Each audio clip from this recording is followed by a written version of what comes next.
A reading from the Gospel of Matthew. As Jesus walked by the Sea of Galilee, he saw two brothers, Simon, who is called Peter, and Andrew his brother, casting a net into the sea, for they were fishermen. And he said to them, "Follow me, and I will make you fish for people." Immediately they left their nets and followed him.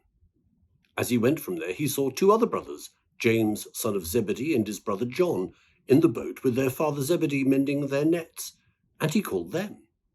Immediately they left the boat and their father and followed him.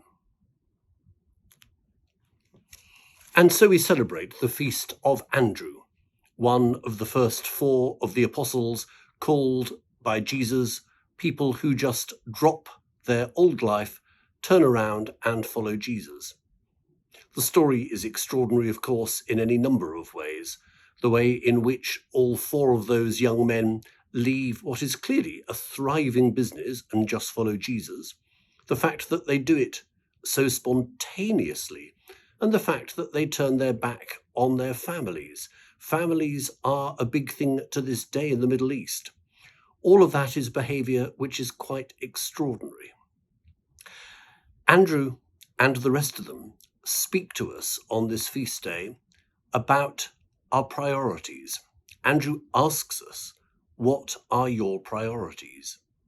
Jesus, in that very brief exchange, clearly awakens a question about how they should spend their life and what they should spend their life doing.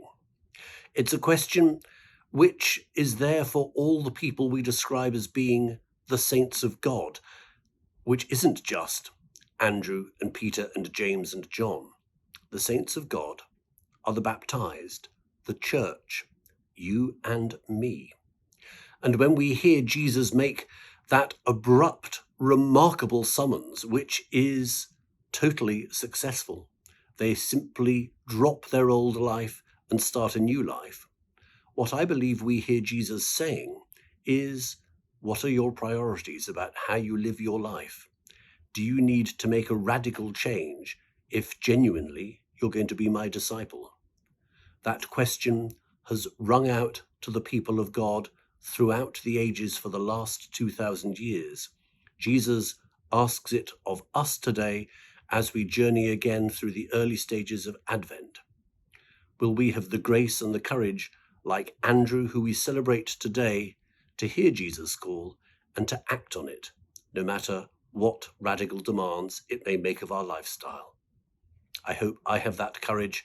I hope you do as well. Amen.